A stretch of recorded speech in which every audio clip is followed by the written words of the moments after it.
So I'm greatly honoured that I've been asked to do this reflection at this wonderful conference, the 5th conference on ageing and spirituality, the 5th international conference. And of course, Edinburgh is always like this in July. Not, I think it was last like this in 1976, so you've obviously brought the good weather with you. And I'm deeply honoured also to welcome all our delegates on behalf of the Edinburgh Interfaith Association, and very grateful that I've been asked to represent the Edinburgh Interfaith Association for this time for reflection. Now, the theme of the conference is creativity and resilience, and the theme for the day is ages and changes.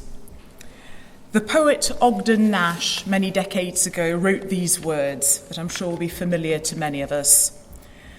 Senescence begins and middle age ends, the day your descendants outnumber your friends. Now, those words are as true now as they were then, all those decades ago. As Maureen knows, I'm in the middle of a family reunion and being mother of the bride. We have 4 generations of our family gathered in Edinburgh this week for the wedding of my eldest daughter. And it's been a welcome break, actually, coming here. It has given me mental shut off from everything, the chaos that's happening. Anyway, with 4 generations of a family, my grandmother has now 32 direct descendants, number 33 on the way, and indeed for her at the age of 96, her descendants have outnumbered her friends. I think back to 32 years ago, 1981. I was the bride, waiting to embark on that journey with the same thrill, expectation and fears with my handsome young man. If we wind back 58 years ago to 1955, it was my mother who was the young bride, undoubtedly with exactly the same hopes and aspirations and trepidations with her handsome young man.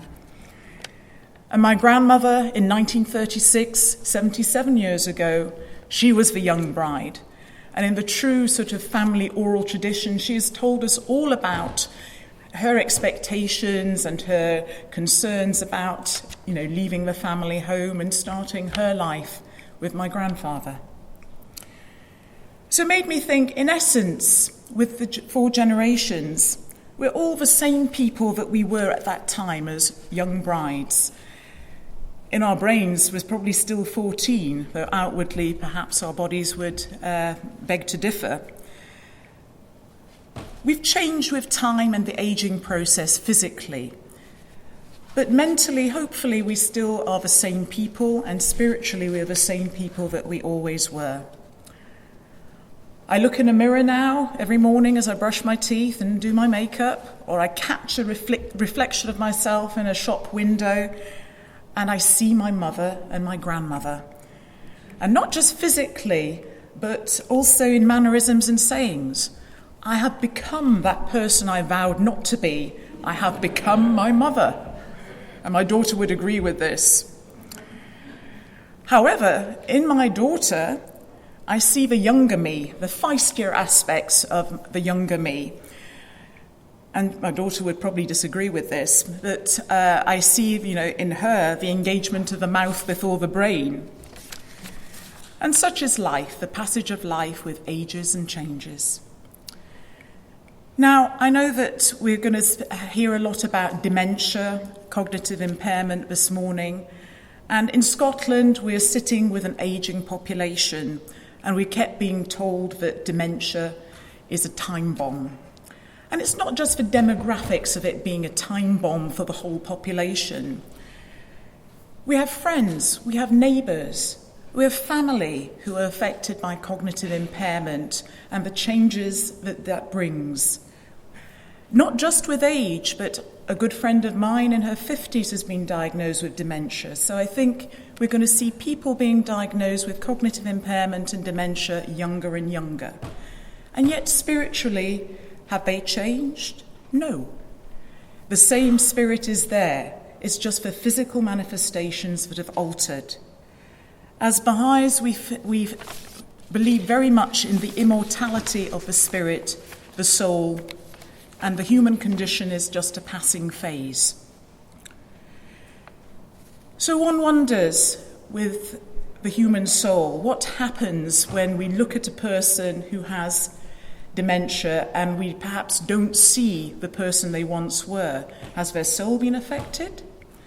Baha'u'llah, the founder of the Bahai faith, writes about the soul, and he wrote about this in the 19th century.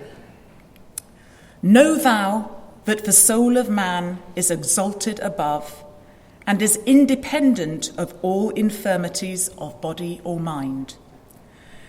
That a sick person showeth signs of weakness is due to the hindrances that interpose themselves between his soul and his body. For the soul itself remaineth unaffected by any bodily ailments. Consider the light of the lamp. Though an external object may interfere with its radiance, the light itself continueth to shine with undiminished power.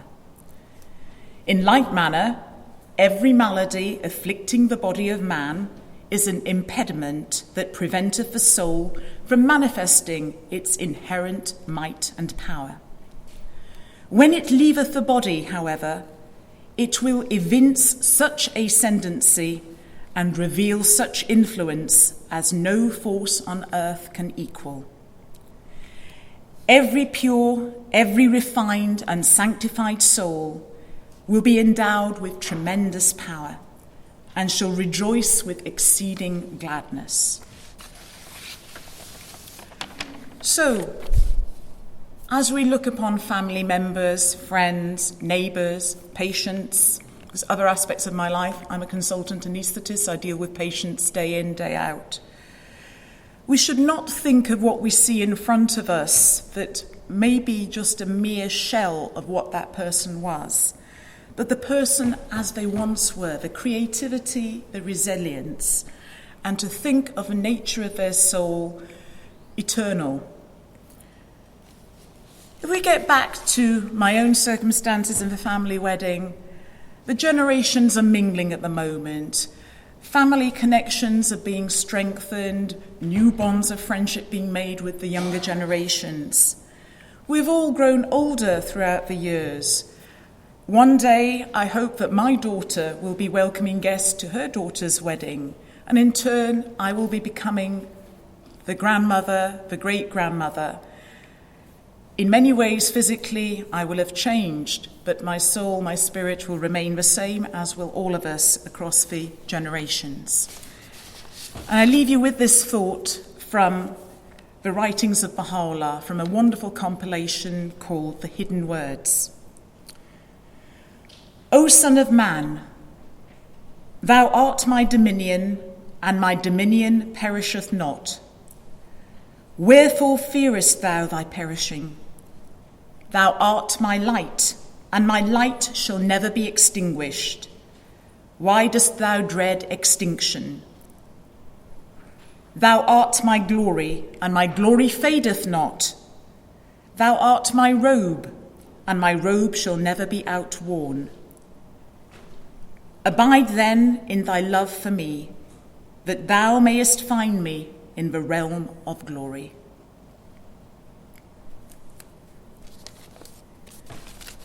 May you all have a fruitful day at the conference and enjoy the beautiful Edinburgh hospitality and weather. Thank you.